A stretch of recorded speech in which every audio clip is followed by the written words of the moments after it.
بسم اللہ الرحمن الرحیم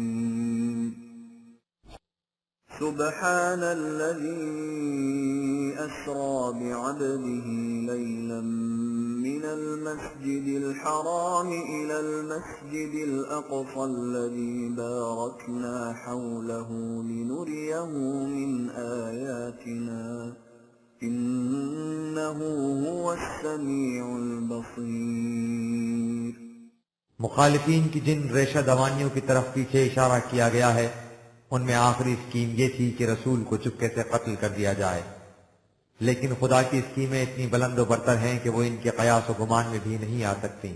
چنانچہ وہ اپنی اسکیم کے مطابق اپنے بندے کو راتوں رات بیت الحرام مکہ سے نکال کر مدینے کی کشادہ سرزمین کی طرف لے گیا تاکہ اس دور دراز مقام میں جا کر نظام خداوندی کی تشکیل کرے۔ ہم نے اس مقام اور اس کے گرد و پیش کو بڑا بابرکت بنایا ہے، اس کی فضا اس آسمانی انقلاب کے لیے بڑی سازگار ہے۔ یہ سب کچھ اس لیے کیا گیا ہے کہ خدا اب ان باتوں کو آشکارا کر دے جن کا وعدہ اتنے عرصے سے کیا جاتا رہا ہے۔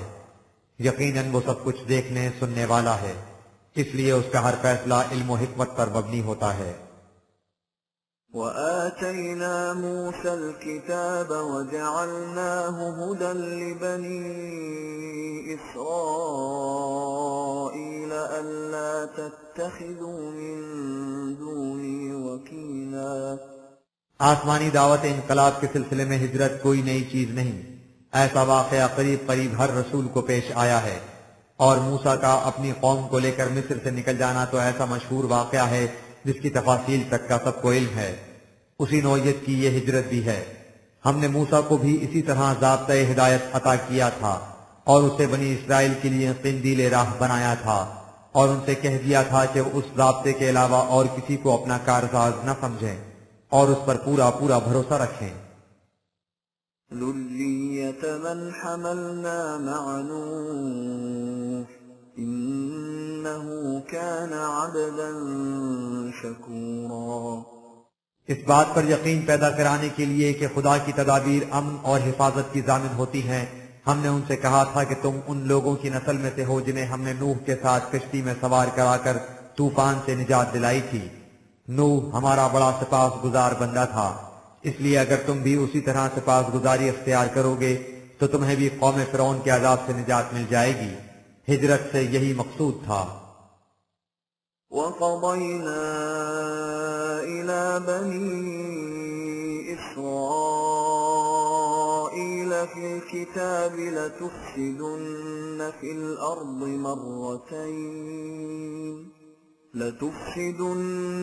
الْأَرْضِ مَرَّتَيْنِ وَلَتَعْلُنَّ عُلُوًّا كَبِيرًا۔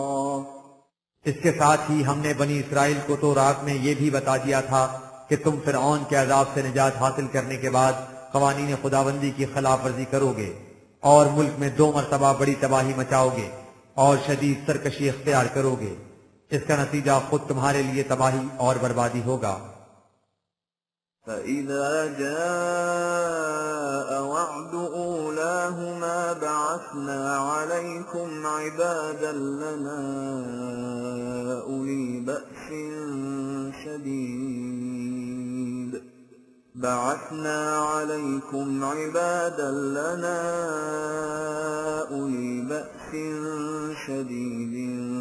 فَجَاسُوا خِلَالَ الدِّيَارِ وَكَانَ وَعْدًا مَفْعُولًا۔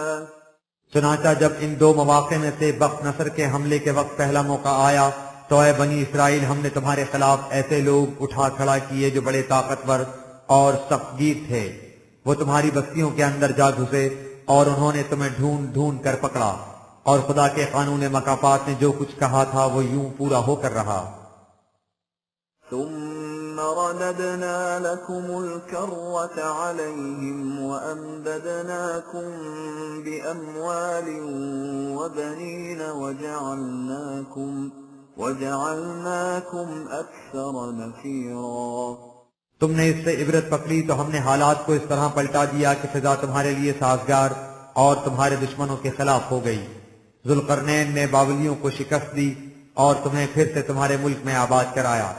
اس طرح ہم نے مال و دولت کی فراوانی اور اولاد کی کثرت سے تمہاری مدد کی، اور بار دیگر تمہارا جتھا بھی بہت بھاری ہو گیا، تم پھر ایک عظیم قوم بن گئے۔ إن أحسنتم أحسنتم لأنفسكم وإن أسأتم فلها فإذا جاء وعد الآخرة ليسوءوا وجوهكم وليدخلوا المسجد كما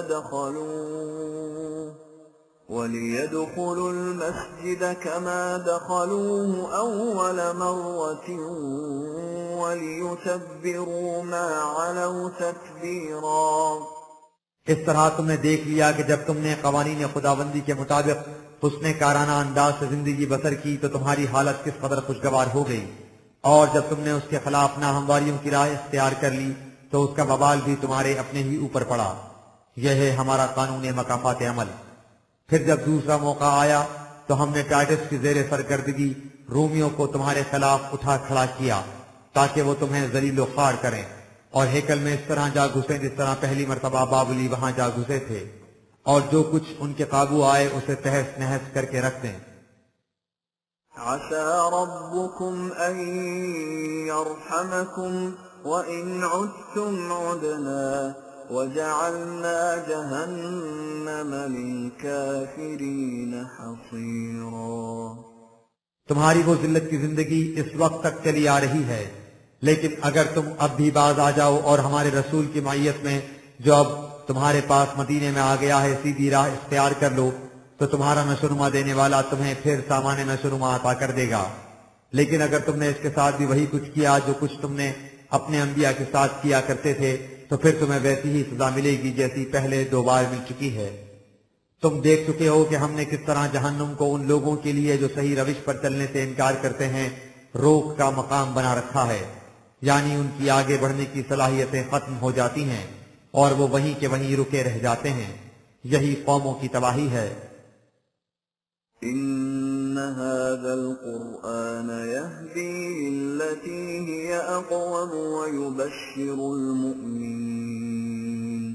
ويبشر المؤمنين الذين يعملون الصالحات أن لهم أجرا كبيرا۔ اب یہ صحیح روش قرآن کی رہنمائی ہی میں مل سکتی ہے، اس لیے کہ قرآن کاروان انسانیت کو سفر زندگی میں وہ راہ دکھاتا ہے جس سے زیادہ توازن بدوش اور سیدھی راہ اور کوئی نہیں، اور ان لوگوں کو جو اس کی صداقتوں کو تسلیم کر لیتے ہیں اور اس کے متعین کردہ پروگرام پر عمل پیرا ہو جاتے ہیں خوشخبری دیتا ہے کہ انہیں ان کے حسن عمل کا بہت بڑا اجر ملے گا۔ وَأَنَّ الَّذِينَ لَا يُؤْمِنُونَ بِالْآخِرَةِ أَعْتَدْنَا لَهُمْ عَذَابًا أَلِيمًا۔ اور یہ کہ جو لوگ مستقبل کی زندگی پر یقین نہیں رکھتے اور اسی طبعی زندگی کو منتہا سمجھتے ہیں، ان کی غلط روش کے نتیجے میں ان کے لیے دردناک تباہی کا عذاب ہے۔ وَيَدْعُ الْإِنسَانُ بِالشَّرِّ دُعَاءَهُ بِالْخَيْرِ وَكَانَ الْإِنسَانُ عَجُولًا۔ مستقبل کی زندگی سے انکار اور صرف دنیا کی طبعی زندگی کو معال سمجھنے کا نتیجہ یہ ہے کہ انسان کا نصب العین مفاد عاجلہ کا حصول رہ جاتا ہے، وہ انہیں جلدی جلدی سمیٹنے کی فکر کرتا ہے، حرص و ہوس سے اس کی نگاہوں پر اس قدر دبیز پردے پڑ جاتے ہیں کہ وہ اپنے حقیقی نفع و نقصان کا بھی فیصلہ نہیں کر سکتا، وہ خیر اور شر میں تمیز نہیں کر سکتا، وہ نقصان رسا باتوں کو بھی اس طرح دعوت دیتا ہے جس طرح منفعت بخش امور کو۔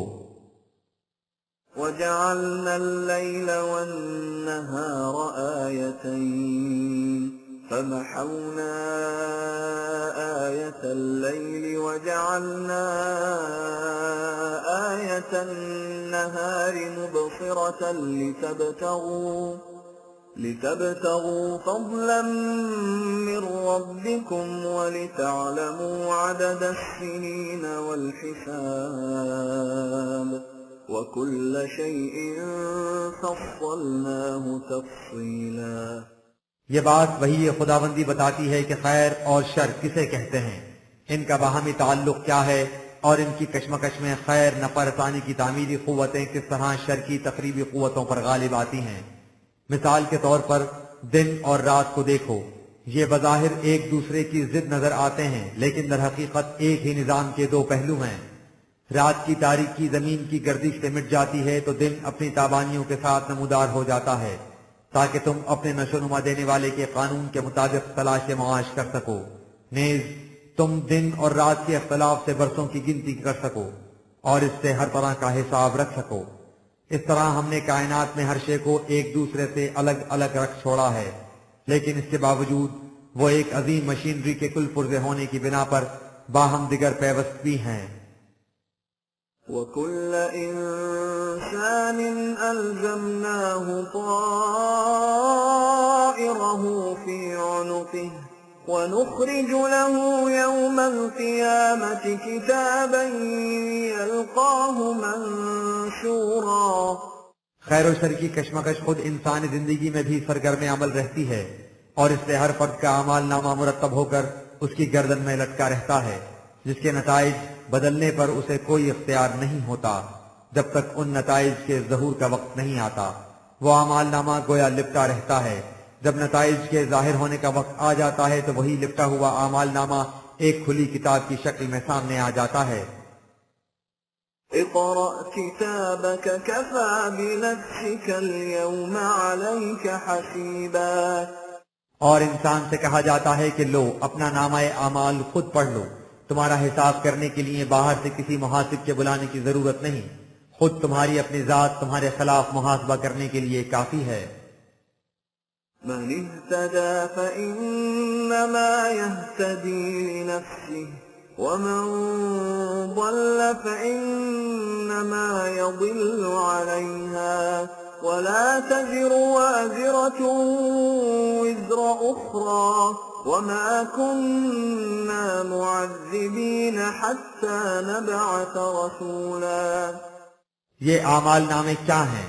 اس حقیقت کی زندہ شہادت کہ جو شخص سیدھی راہ پر چلتا ہے اس کی نفع بخشیاں خود اس کی اپنی ذات کے لیے ہوتی ہیں، اور جو غلط راستہ اختیار کرتا ہے اس کے نقصانات اسی کو برداشت کرنے پڑتے ہیں۔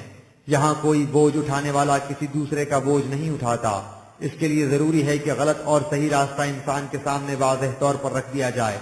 سلسلہ ہدایت آسمانی سے مقصد یہی ہے۔ یہی وجہ ہے کہ ہم نے کبھی ایسا نہیں کیا کہ کسی قوم کی طرف اپنا پیغامبر نہ بھیجیں جو انہیں غلط اور صحیح میں امتیاز کر کے بتا دے اور اس پر تباہی لے آئیں۔ سلسلہ نبوت کے ختم ہو جانے کے بعد اب یہی مقصد قرآن کی روح سے پورا ہوگا۔ وَإِذَا أَرَدْنَا أَن نُهْلِكَ قَرْيَةً أَمَرْنَا مُتْرَ فِيهَا فَفَسَقُوا فِيهَا فَحَقَّ عَلَيْهَا الْقَوْلُ فَدَمَّرْنَاهَا تَدْمِيرًا۔ قوموں کی تباہی کے لیے خدا کا قانون یہ ہے کہ جب وہ آرام پسند، محنت کیے بغیر زیادہ سے زیادہ مال و دولت حاصل کرنے کے خواہش مند، عیش پرست اور سرمایہ دارانہ ذہنیت کی حامل ہو جاتی ہیں، اور اس طرح اس صحیح راستے کو چھوڑ کر جو ان کے سامنے واضح طور پر آ چکا ہوتا ہے غلط راستوں کو اختیار کر لیتی ہیں تو وہ تباہی کی مستجب ہو جاتی ہیں، اور پھر انہیں اس طرح ہلاک کر دیا جاتا ہے کہ ان کا نام و نشان تک باقی نہیں رہتا۔ وَكَمْ أَهْلَكْنَا مِنَ الْقُرُونِ مِنْ بَعْدِ نُوحٍ وَكَفَى بِرَبِّكَ بِذُنُوبِ عِبَادِهِ خَبِيرًا بَصِيرًا۔ تاریخ عالم کو سامنے لاؤ اور دیکھو کہ نوح کے بعد کتنی قومیں تھیں جنہیں ہم نے اسی طرح اپنے قانون مکافات کے مطابق تباہ کر دیا۔ تیرا نشونما دینے والا اپنے بندوں کے جرائم سے اچھی طرح باخبر رہتا ہے، وہ سب کچھ دیکھتا ہے، کسی کا کوئی عمل اس کی نگاہوں سے اوجھل نہیں رہ سکتا۔ من كان يريد العاجلة عجلنا له فيها ما نشاء لمن نريد عجلنا له فيها ما نشاء لمن نريد ثم جعلنا له جهنم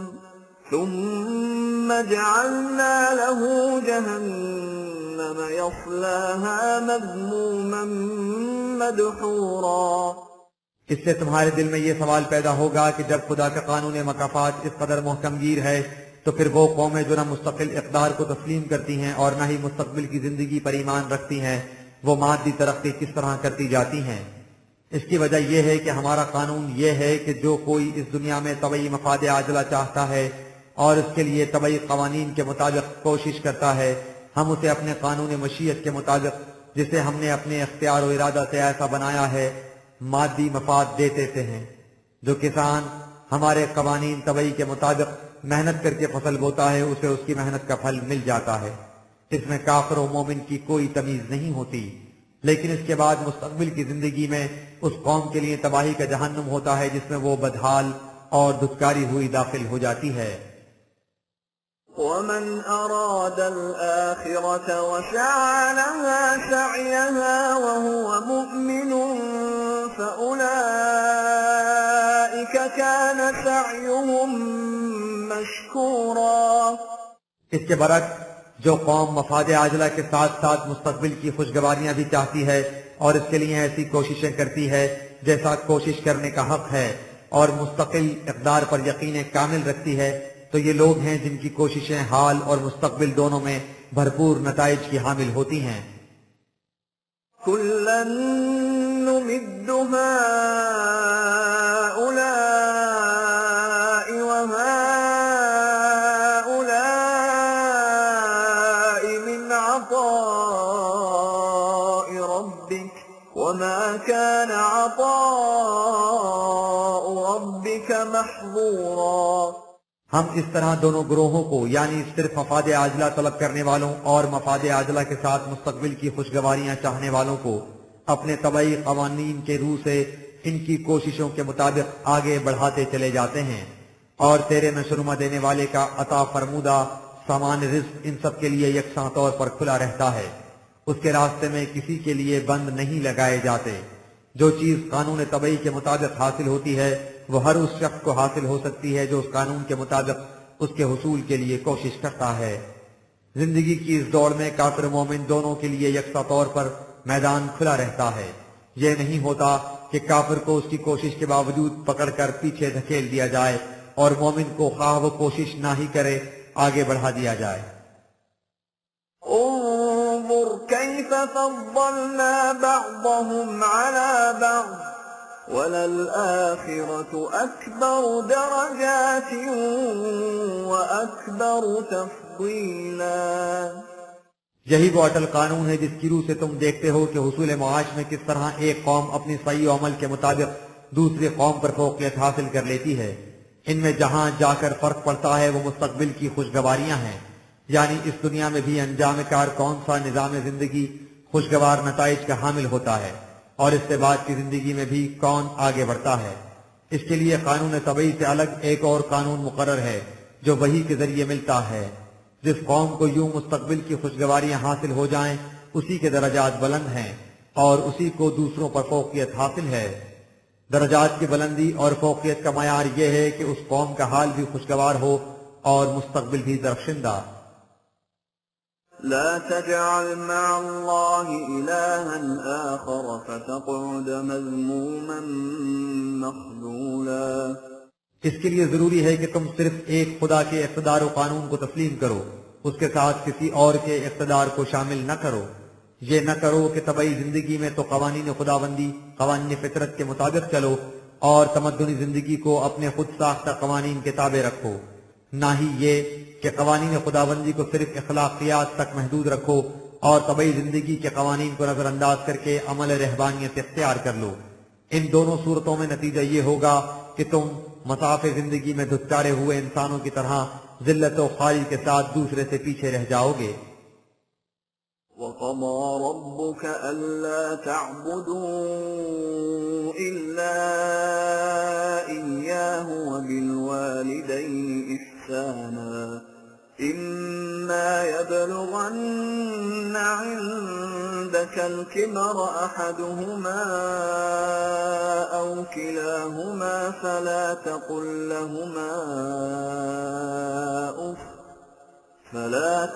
لهما تنهرهما وقل لهما قولا كريما۔ اسی مقصد کے پیش نظر تیرے میں شنما دینے والے نے مستقل اقدار کا مکمل ضابطہ بذریعہ وحی دے دیا ہے، جس کی بڑی بڑی شقیں آئندہ آیات میں بیان کی جاتی ہیں۔ ان اقدار کا اصل الاصول اور نقطہ ماسکہ یہ ہے کہ تم قوانین خداوندی کے علاوہ کسی کی اطاعت نہ کرو، اس کے سوا کسی کو اپنا حاکم تسلیم نہ کرو، محکومیت صرف اس کے قوانین کی اختیار کرو۔ اس اصل الاصول کی روشنی میں دنیا میں نظام ربوبیت یعنی نوع انسان کی عالمگیر پرورش کا نظام قائم کرو، اور اس کی ابتدا اپنے گھر کی زندگی سے کرو۔ اس نظام کی بنیاد یہ ہے کہ جس شخص میں کسی وجہ سے کوئی کمی واقع ہو جائے اس کی کمی کو پورا کر دیا جائے۔ اس کے لیے تم اپنے ماں باپ کو دیکھو، وہ جوان تھے اور کام کاج کے قابل، تو اپنے علاوہ تمہاری پرورش بھی کرتے تھے۔ اب وہ بوڑھے ہو چکے ہیں اور کمانے کے قابل نہیں رہے، تو تمہارا فرض ہے کہ ان کی اس کمی کو پورا کرو۔ بڑھاپے میں قوا کمزور ہو جاتے ہیں اور انسان بچوں کی سی باتیں کرنے لگ جاتا ہے، لہذا اگر تمہارا باپ یا ماں یا دونوں بوڑھے ہو جائیں تو انہیں حقارت آمیز باتیں مت کہو، نہ ہی ان سے سختی اور درستی سے کلام کرو، ان سے ادب اور عزت سے بات کرو اور کشادہ نگہی سے پیش آؤ۔ واخفض لهما جناح الذل من الرحمة وقل رب ارحمهما كما ربياني صغيرا۔ ان کی پرورش کے لیے انہیں اپنے بازوؤں کے نیچے سمٹائے رکھو، جس طرح انہوں نے بچپن میں تمہیں اپنے بازوؤں کے نیچے سمٹائے رکھا تھا، اور ان کے حق میں ہمیشہ یہ آرزو کرو کہ جس طرح انہوں نے بچپن میں تمہاری پرورش کی تھی، تمہارا رب تمہارے ہاتھ ہو، اسی طرح ان کی پرورش کا انتظام کرائے۔ بچوں کی پرورش تو حیوانات بھی کرتے ہیں، لیکن بوڑھے والدین کی پرورش صرف انسان کا خاصہ ہے، اسی لیے اس کی تاکید کی گئی ہے۔ ربكم أعلم بما في نفوسكم إن تكونوا صالحين فإنه كان للأوابين غفورا۔ تمہارا نشونما دینے والا خوب جانتا ہے کہ تمہارے دل میں کیا ہوتا ہے۔ تم بوڑھے والدین کی بچپن کی سی باتوں سے زج پڑ جاتے ہو، اور اس طرح تمہارے دل میں ان کے لیے تعظیم کا جذبہ نہیں رہتا، لیکن اگر تم اپنی صلاحیتوں کو نشونما دیتے رہو اور اپنے سامنے نصب العین یہ رکھو کہ تم نے ہر ایک کے بگڑے ہوئے کام سنوارنے ہیں، تو تم میں سہارا اور برداشت کا مادہ پیدا ہو جائے گا۔ یہ ہے وہ طریقہ جس سے ہر اس شخص کو خدا کی طرف سے سامان حفاظت مل جاتا ہے جو اپنی ذات کی حفاظت اور نشونما کے لیے اس کی طرف رجوع کرے۔ لہذا ماں باپ کی خدمت خود تمہاری اپنی ذات کی نشونما کا ذریعہ بن جاتی ہے۔ وآت ذا القربى حقه والمسكين وابن السبيل ولا تبذر تبذيرا۔ اسی بنیادی اصول کو اب آگے بڑھاتے جاؤ۔ جو لوگ تمہارے قریبی رشتہ دار ہیں یا جن کا چلتا ہوا کاروبار کسی وجہ سے رک گیا ہے یا جو مسافر زاد راہ کے بغیر رہ گیا ہے، ان سب کا تم پر حق ہے، ان کے حقوق بھی ادا کرو، لیکن مال کو بیجا صرف مت کرو، اور اس اصول کو ہمیشہ پیش نظر رکھو کہ مال ملت کی کھیتی کے لیے بیج کے مانند ہے۔ اگر بیج برمحل بویا گیا تو ایک ایک دانے سے 700 دانے پیدا ہوں گے، اور اگر اسے بے محل بکھیر دیا تو کھیتی کا اگنا تو ایک طرف بیج بھی ضائع چلا جائے گا۔ ان المبذرین كانوا اخوان الشیاطین وكان الشیطان لربه کفورا۔ اس طرح مال کو ضائع کر دینے والے شیطان کے بھائی بد ہیں، اور شیطان اسے کہتے ہیں جو خدا کے عطا کردہ سامان نشونما کو تباہ و برباد کر کے اس کی نعمتوں کی ناسپاس گزاری کرے۔ وَإِمَّا تُعْرِضَنَّ عَنْهُمُ ابْتِغَاءَ رَحْمَةٍ مِّن رَّبِّكَ تَرْجُوهَا فَقُل لَّهُمْ قَوْلًا مَّيْسُورًا۔ اور اگر کبھی ایسا ہو کہ ان حقداروں میں سے کوئی ضرورت مند تمہارے پاس اس وقت آئے جب تمہارے پاس انہیں دینے کے لیے کچھ نہ ہو، اور تم اپنے پروردگار کے ہاں سے سامان رزق کی طلب اور جستجو کر رہے ہو اور ہنوز متوقع مال کے انتظار میں ہو، اور یوں تم ان سے منہ پھیرنے پر مجبور ہو جاؤ، تو انہیں نرمی سے بات سمجھا دو، سختی سے نہ جھڑکو۔ وَلَا تَجْعَلْ يَدَكَ مَغْلُولَةً إِلَىٰ عُنُقِكَ وَلَا تَبْسُطْهَا كُلَّ الْبَسْطِ فَتَقْعُدَ مَلُومًا مَّحْسُورًا۔ اپنے ذاتی اخراجات کے سلسلے میں بھی اس اصول کو سامنے رکھو کہ نہ تو تم اپنے ہاتھ کو اتنا سکیڑ لو کہ وہ تمہاری گردن کے ساتھ بن جائے اور نہ اسے بالکل کھلا چھوڑ دو۔ پہلی صورت بخل میں تم پر ہر طرف سے لعنت ملامت ہوگی اور دوسری صورت میں تم خود درماندہ ہو کر بیٹھ جاؤ گے۔ إن ربك يبسط الرزق لمن يشاء ويقدر إنه كان بعباده خبيرا بصيرا۔ اور اکتساب رزق کی زیادہ سے زیادہ کوشش کرو، اس لیے کہ تمہارے نشوونما دینے والے کا قانون یہ ہے کہ جو چاہتا ہے کہ اسے کھلا رزق ملے اسے کھلا رزق ملتا ہے، اور جو نپاتلا لینا چاہے اسے نپاتلا ملتا ہے۔ وہ ہر ایک کی صحیح و عمل سے باخبر ہے اور ہر ایک کی طرف جستجو پر نگاہ رکھتا ہے۔ اس کے ہاں اصول یہ ہے کہ انسان کو وہی کچھ ملتا ہے جس کے لیے وہ کوشش کرے۔ ولا تقتلوا أولادكم خشية إملاق نحن نرزقهم وإياكم إن قتلهم كان خطأ كبيرا۔ اور دیکھو اس خدشے سے کہ تم غریب ہو جاؤ گے اپنی اولاد کو علم و تربیت سے محروم نہ رکھو۔ تمہارے اور تمہاری اولاد کے رزق کی ذمہ داری نظام خداوندی پر ہے۔ اس نظام کے قیام کا ایک بنیادی مقصد یہ بھی ہے کہ ہر فرد کو اس کی ضروریات زندگی کی ضمانت دے اور اس طرح انسان کو معاش کی طرف سے مطمئن کر کے اسے بلند مقاصد انسانیت کے لیے فائز کر دے۔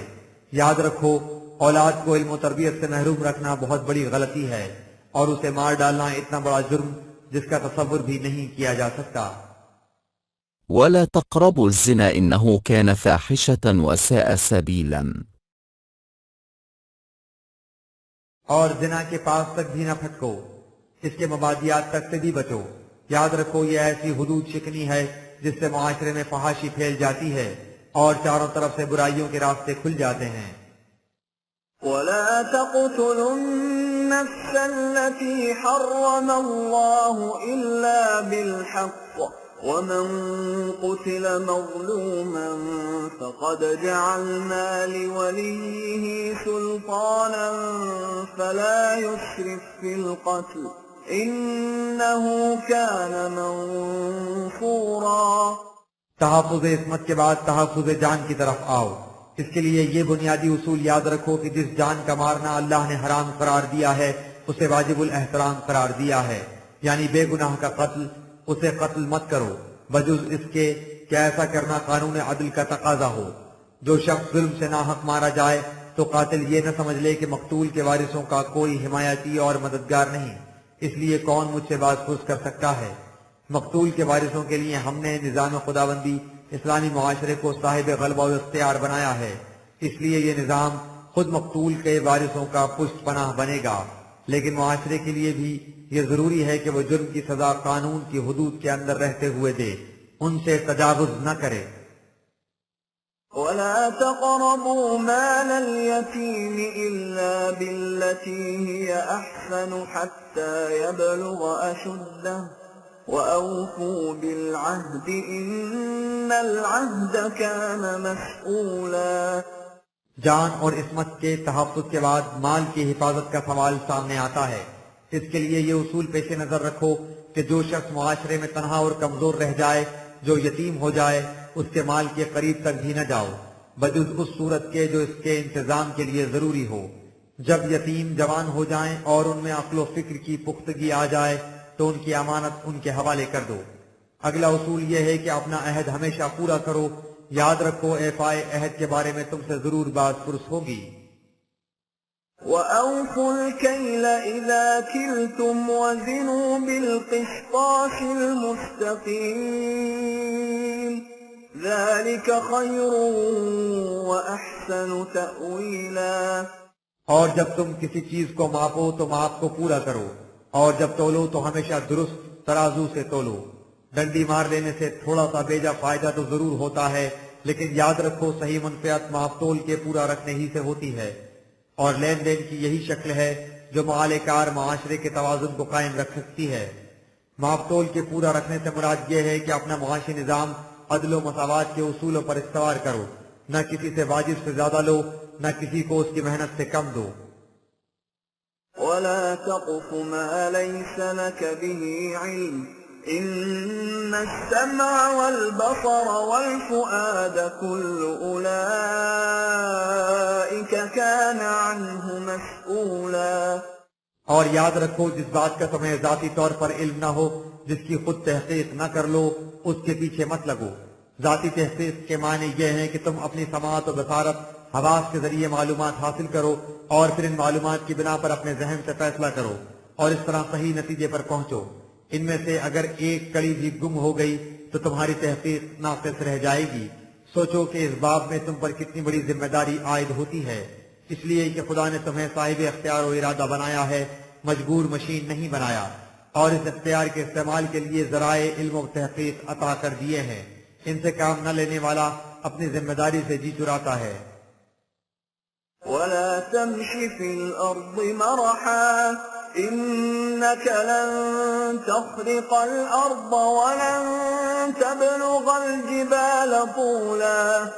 اور باہمی معاملات کی طرح اپنی رفتار و گفتار میں بھی اوچھاپن پیدا نہ ہونے دو، اس لیے کہ ان باتوں کا اثر بھی انسانی سیرت پر پڑتا ہے۔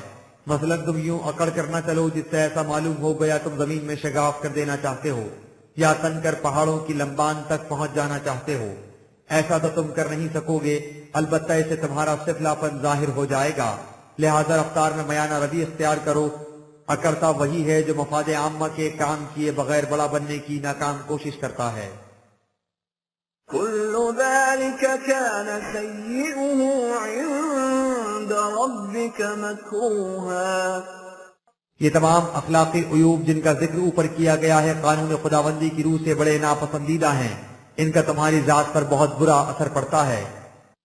ذلك مما أوحى إليك ربك من الحكمة ولا تجعل مع الله إلها آخر فتلقى في جهنم ملوما مدحورا۔ یہ وہ پرز حکمت امور اخلاقی اقدار ہیں جو تیرے نشوونما دینے والے کی طرف سے تجھ پر وحی کیے گئے ہیں۔ تمہارے لیے زندگی کا بنیادی اصول یہ ہے کہ تم خدا کے سوا کسی کی حاکمیت کو تسلیم نہ کرو، اطاعت اسی کے احکام و قوانین کی کرو، اس کے ساتھ کوئی اور صاحب اقتدار ہستی شریک نہ کرو۔ اگر تم ایسا کرو گے یعنی خدا کے علاوہ کسی اور کو صاحب اقتدار تسلیم کر لو گے تو اس کا نتیجہ یہ ہوگا کہ تم شرف انسانیت سے گر جاؤ گے اور طرح طرح کی ملامتوں کے ساتھ دھتکارے ہوئے جہنم کی تباہیوں میں جا گرو گے۔ أَفَأَصْفَاكُمْ رَبُّكُمْ بِالْبَنِينَ وَاتَّخَذَ مِنَ الْمَلَائِكَةِ إِنَاثًا إِنَّكُمْ لَتَقُولُونَ قَوْلًا عَظِيمًا۔ یہی دین کا اصل الاصول ہے، یعنی یہ کہ کائنات میں اختیار و اقتدار صرف خدا کا ہے اور کسی کا نہیں، اور یہی بات ان توہم پرست جہلا کی سمجھ میں نہیں آتی۔ ان کا عقیدہ یہ ہے کہ بہت سے دیوی دیوتا ہیں جو خدا کے اقتدار میں شریک ہیں، نیز خدا کی اولاد بھی ہے جو اس کے کاروبار میں اس کا ہاتھ بٹاتی ہے، اور فرشتے اس کی بیٹیاں ہیں۔ ان سے پوچھو کہ کیا تمہارے رب نے بیٹوں کو تو تمہارے لیے مخصوص کر رکھا ہے اور اپنے لیے فرشتوں کو بیٹیاں بنا لیا ہے؟ یہ کتنی بڑی سخت بات ہے جسے تم یوں ہی بلا سوچے سمجھے زبان پر لے آتے ہو۔ وَلَقَدْ صَرَّفْنَا فِي هَذَا الْقُرْآنِ لِيَذَّكَّرُوا وَمَا يَزِيدُهُمْ إِلَّا نُفُورًا۔ اور ہم نے قرآن میں تبیان حقیقت کے لیے مختلف پیرائے اختیار کیے ہیں اور اس کے متنوع گوشوں کو پھرا پھرا کر سامنے لاتے ہیں تاکہ حقائق بالکل واضح ہو جائیں، لیکن جن لوگوں نے تہیہ کر لیا ہو کہ ہم نے اس کی مخالفت ہی کرنی ہے ان پر اس سے کچھ اثر نہیں ہوتا بلکہ اس سے ان کی نفرت اور بڑھ جاتی ہے۔ قُلْ لَوْ كَانَ مَعَهُ آلِهَةٌ كَمَا يَقُولُونَ إِذًا لَابْتَغَوْا إِلَى ذِي الْعَرْشِ سَبِيلًا۔ ان سے کہو کہ جن چیزوں کے متعلق تم خیال کرتے ہو کہ انہیں خدائی میں اختیار و اقتدار حاصل ہے، اگر انہیں واقعی اختیار و اقتدار حاصل ہوتا تو یہ قوتیں اس خدا کے خلاف جسے کائنات پر مرکزی کنٹرول حاصل ہے مقابلے کی راہیں نکال لیتی، اور جب کنٹرول بڑھ جاتا تو کائنات میں فساد برپا ہو جاتا، حالانکہ یہ حقیقت ہے کہ نظام کائنات میں کہیں فساد اور خلفشار نہیں۔ سبحانه وتعالى عما يقولون علوا كبيرا۔ اس سے واضح ہے کہ جو کچھ یہ لوگ خدا کے متعلق کہتے ہیں خدا اس سے بلند ہے، بہت بلند، اور ہر قسم کے غلبہ و اقتدار کا مالک۔ کائنات میں کبریائی صرف اس کے لیے ہے۔ تسبح له السماوات السبع والأرض ومن فيهن وإن من شيء إلا يسبح بحمده ولكن لا تفقهون تسبيحهم إنه كان حليما غفورا۔ کائنات کی پستیاں اور بلندیاں اور جو کوئی ان کے اندر ہے سب خدا کے مقرر کردہ پروگرام کی تکمیل کے لیے سرگرم عمل ہیں۔ یہاں کوئی شے ایسی نہیں جو اس پروگرام کی تکمیل کے لیے سرگردہ نہ ہو، جس کے نتائج خدا کی حمد و ستائش کے زندہ پیکر بن کر سامنے آ جاتے ہیں، لیکن تم نہیں سمجھتے کہ وہ کس طرح اپنے مفروض فرائض کی سر انجام دہی میں سرگرم عمل ہیں، اس لیے کہ ہنوز تمہارے علم کائنات کی سطح بہت نیچی ہے۔ جب تمہیں اس کا علم حاصل ہو جائے گا تو تم خود اس کا اعتراف کر لو گے کہ ان میں سے کسی میں بھی الہ بننے کی قدرت نہیں۔ خدا اپنی تحمل آمیز قوتوں کے ساتھ نہایت محکم انداز سے نظم کائنات کو اپنے کنٹرول میں رکھے ہوئے ہے اور اس کی ہر طرح سے حفاظت کیے جا رہا ہے تاکہ اس میں کہیں فساد اور خلفشار رونما نہ ہونے پائے۔ وَإِذَا قَرَأْتَ الْقُرْآنَ جَعَلْنَا بَيْنَكَ وَبَيْنَ الَّذِينَ لَا يُؤْمِنُونَ بِالْآخِرَةِ حِجَابًا مَسْتُورًا۔ جو لوگ قرآن کے متعلق پہلے ہی اپنے دل میں جذبات نفرت لے کر آتے ہیں اور مستقبل کی زندگی پر ان کا ایمان نہیں ہوتا، ان کی حالت یہ ہوتی ہے کہ جب تو ان کے سامنے قرآن پیش کرتا ہے تو تمہارے اور ان لوگوں کے درمیان ایک ایسا نفسیاتی پردہ حائل ہو جاتا ہے جو عام نگاہوں سے دیکھا نہیں جا سکتا۔ وَجَعَلْنَا عَلَى قُلُوبِهِمْ أَكِنَّةً أَن يَفْقَهُوهُ وَفِي آذَانِهِمْ وَقْرًا وَإِذَا ذَكَرْتَ رَبَّكَ فِي الْقُرْآنِ وَحْدَهُ وَلَّوْا عَلَى أَدْبَارِهِمْ نُفُورًا۔ اور ان کے دلوں پر ایسے غلاف چڑھ جاتے ہیں جن کی وجہ سے ان کی سمجھ بوجھ کچھ کام نہیں دیتی، اور ان کے کانوں میں ایسے ڈاٹ لگ جاتے ہیں جس سے سچی بات ان کے دل تک پہنچ ہی نہیں پاتی۔ نفرت کے جذبات انسان کو اس طرح اندھے اور بہرے بنا دیتے ہیں۔ انہی جذبات نفرت کا نتیجہ ہے کہ جب تو قرآن میں صرف خدائے واحد کا ذکر کرتا ہے اور اس کے ساتھ ان کے باطل معبودوں اور پیشواؤں کو نہیں ملاتا تو یہ منہ پھیر کر چل دیتے ہیں۔ نحن أعلم بما يستمعون به إذ يستمعون إليك وإذ هم نجوى إذ يقول الظالمون إن تتبعون إلا رجلا مسحورا۔ جب یہ لوگ تمہاری مجلسوں میں آ کر بیٹھتے ہیں اور بظاہر ایسا نظر آتا ہے کہ یہ تیری باتوں کو بڑے غور سے سن رہے ہیں تو جیسا کچھ یہ فی الحقیقت سن رہے ہوتے ہیں ہم اسے خوب جانتے ہیں۔ اس کے بعد یہ اپنے ہم نواؤں سے جا کر ملتے ہیں اور ان سے خفیہ مشورے کرتے ہیں اور مومنین سے نہایت طعن آمیز انداز سے کہتے ہیں کہ تم ایک ایسے آدمی کے پیچھے لگ رہے ہو جس پر کسی نے جادو کر رکھا ہے اور وہ بہکی بہکی باتیں کرتا ہے۔ انظر كيف ضربوا لك الأمثال فضلوا فلا يستطيعون سبيلا۔ اے رسول دیکھو یہ لوگ تمہارے متعلق کس قسم کی باتیں کرتے ہیں، ان کا یہی تعصب ہے جس کی وجہ سے یہ ایسی گمراہی میں پڑ چکے ہیں کہ اب سیدھی راہ نہیں پا سکتے۔ جس کی آنکھوں پر نفرت اور تعصب کی پٹی بندھی ہو اسے سیدھی راہ نظر کیسے آ سکتی ہے؟ قالوا أَإِذَا كُنَّا عِظَامًا وَرُفَاتًا أَإِنَّا لَمَبْعُوثُونَ خَلْقًا جَدِيدًا۔ یہ لوگ تمہاری جن باتوں کو بہکی بہکی قرار دیتے ہیں ان میں ایک یہ بھی ہے جو یہ کہتے ہیں کہ جب ہم مرنے کے بعد ہڈیاں رہ جائیں گے اور گل سڑ کر ریزہ ریزہ ہو جائیں گے تو کیا اس کے بعد بھی ہم از سر نو پیدا کر کے اٹھا لیے جائیں گے؟ قل كونوا حجارة أو حديدا۔ ان سے کہو کہ تم مرنے کے بعد ہڈیاں اور چورا ہی نہیں پتھر بن جاؤ، لوہا بن جاؤ، یا کوئی اور ایسی چیز بن جاؤ جس کا زندہ ہونا تمہارے نزدیک ناممکن ہو۔ أو خلقا مما يكبر في صدوركم فسيقولون من يعيدنا قل الذي فطركم أول مرة فسينغضون إليك رؤوسهم ويقولون متاه قل عسى أن يكون قريبا۔ تم کچھ ہی بن جاؤ، تم ضرور دوبارہ زندہ کیے جاؤ گے۔ اس پر یہ کہیں گے کہ وہ کون ہے جو ہمیں دوبارہ زندہ کرے گا؟ ان سے کہو کہ وہی خدا جس نے تمہیں پہلی مرتبہ پیدا کیا تھا جبکہ تمہاری ہڈیاں اور چورا تک بھی نہیں تھا۔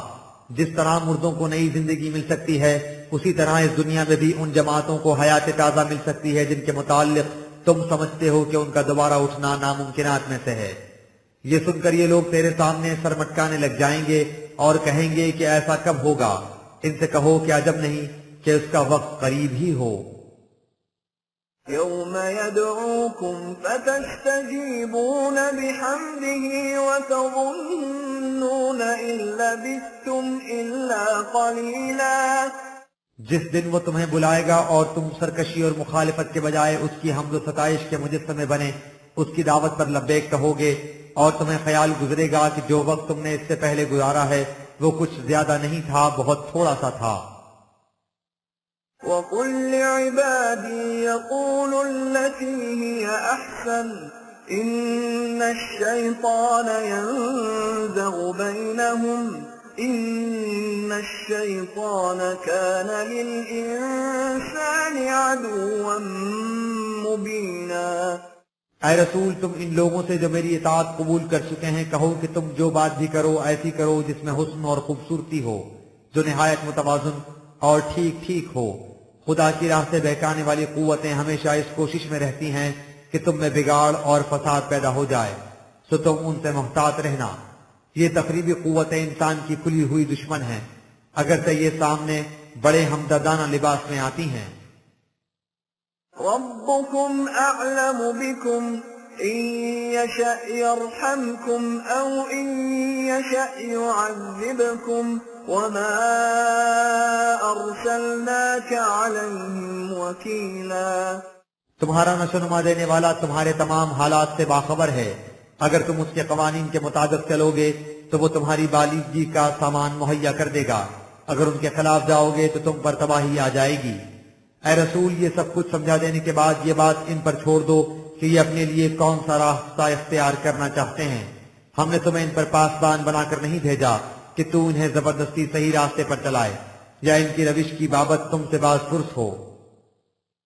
وَرَبُّكَ أَعْلَمُ بِمَن فِي السَّمَاوَاتِ وَالْأَرْضِ وَلَقَدْ فَضَّلْنَا بَعْضَ النَّبِيِّينَ عَلَى بَعْضٍ وَآتَيْنَا دَاوُودَ زَبُورًا۔ یہ کچھ انہی کے متعلق نہیں، اس کائنات کی پستیوں اور بلندیوں میں جو کوئی بھی ہے تیرا نشو نما دینے والا ان سب کے حالات سے باخبر ہے۔ یہ ہمارے اسی علم کی بنا پر تھا کہ ہم نے مختلف قوموں کے حالات اور قواعد کے مطابق ان کی طرف اپنے رسول بھیجے۔ وہ بحیثیت رسول سب ایک جیسے تھے، لیکن ان کی تعلیم کے دائرہ اثر و نفوذ کے اعتبار سے ان میں سے بعض کو بعض پر فضیلت حاصل رہی ہے۔ انہی میں داؤد جیسا نبی بھی تھا جسے ہم نے کتاب بھی دی، اور اس کے ساتھ ایسی عظیم مملکت جس کی مثال اس دور میں نہیں ملتی۔ نبی ہونے کے اعتبار سے تو وہ بھی دیگر انبیاء کی طرح تھا، لیکن جب ایسا وسیع و عریض مملکت میں نظام خداوندی رائج ہو تو اس کی فضیلت کا اندازہ لگایا جا سکتا ہے۔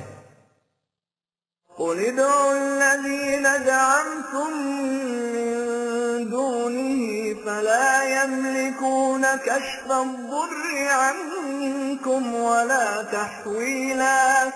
ان سے کہو کہ تم جن ہستیوں کو اپنے خیال میں خدا کے سوا صاحب اقتدار سمجھتے ہو ذرا انہیں پکار کر دیکھو تو صحیح، تم دیکھو گے کہ ان میں نہ تو اس کی طاقت ہے کہ وہ کسی ایسی مصیبت کو جو ہمارے قانون کے مطابق تم پر آ رہی ہو تم سے ہٹا دیں، اور نہ اس کی مقدرت کہ تمہارے حالات بدل دیں۔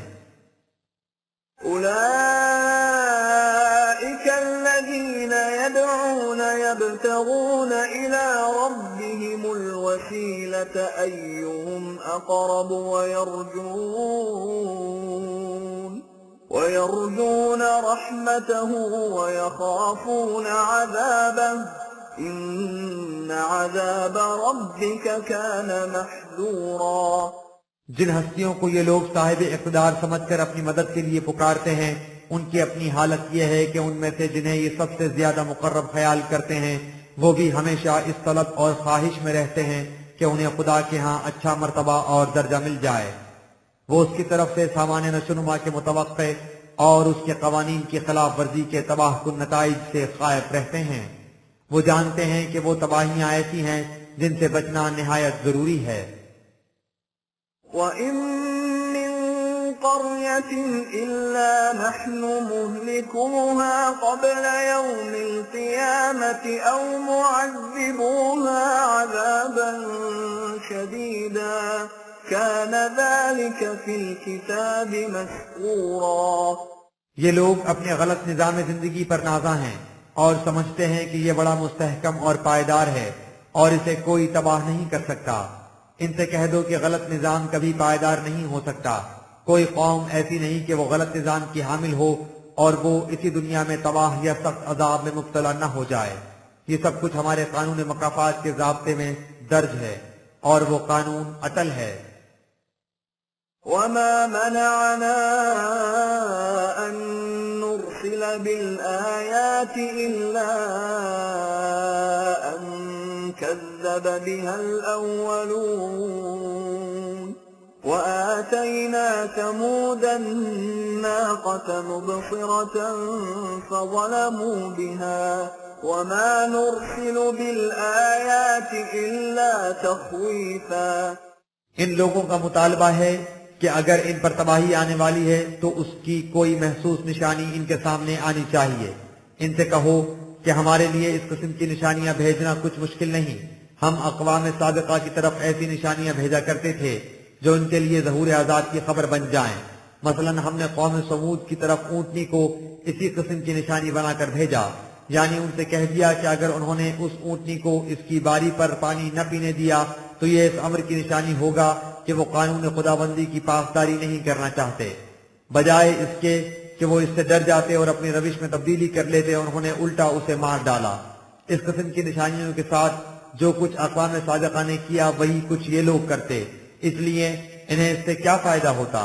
ان سے کہو کہ جو کچھ ان سے کہا جاتا ہے وہ اس پر عقل و بصیرت سے غور کریں اور خود فیصلہ کریں کہ ان کی غلط روش کا نتیجہ فلاح و کامرانی ہوگا یا ہلاکت اور بربادی۔ وَإِذْ قُلْنَا لَكَ إِنَّ رَبَّكَ أَحَاطَ بِالنَّاسِ وَمَا جَعَلْنَا الرُّؤْيَا الَّتِي أَرَيْنَاكَ إِلَّا فِتْنَةً لِلنَّاسِ وَالشَّجَرَةَ الْمَلْعُونَةَ فِي الْقُرْآنِ وَنُخَوِّفُهُمْ فَمَا يَزِيدُهُمْ إِلَّا طُغْيَانًا كَبِيرًا۔ اگر یہ غور و فکر سے کام لینے والے ہوتے تو ان کے سامنے کتنی باتیں ایسی آ چکی تھیں جن سے یہ اس نتیجے تک پہنچ سکتے تھے کہ ان کی روش کا انجام کیا ہونے والا ہے۔ مثلا ہم نے تجھے بتایا کہ ہمارا قانون مکافات ان لوگوں کو گھیر کر تباہی کی طرف لیے چلا آ رہا ہے۔ اگر یہ اس پر غور کرتے تو قرائن و شواہد سے صاف پتہ چل جاتا کہ یہ بات درست ہے، لیکن انہوں نے اس پر کان ہی نہ دھرا۔ پھر تم نے اپنا خواب بیان کیا کہ تم فاتح و منصور مکہ میں داخل ہوگے، تو اس کا بھی انہوں نے مذاق اڑا دیا، حالانکہ یہ اگر سوچتے تو بآسانی اس نتیجے تک پہنچ جاتے کہ حالات جس انداز سے بدل رہے ہیں اور واقعات کا رخ جس سمت کو ہے وہ اس حقیقت کا سراغ دے رہے ہیں کہ اس خواب کا سچ ہو جانا چنداں بعید نہیں۔ اسی طرح ہم نے قرآن میں شجرۃ الزقوم کی مثال سے سمجھایا تھا کہ یہ لوگ جو اپنے آپ کو اس قدر معزز سمجھ رہے ہیں کس طرح ذلیل و خوار ہوں گے۔ ہم انہیں اس طرح ان پر آنے والی تباہی سے متنبع اور خائف کرتے چلے آئے تھے، لیکن اس سے یہ اور زیادہ سرکش اور بے باک ہوتے چلے گئے۔ وَإِذْ قُلْنَا لِلْمَلَائِكَةِ اسْجُدُوا لِآدَمَ فَسَجَدُوا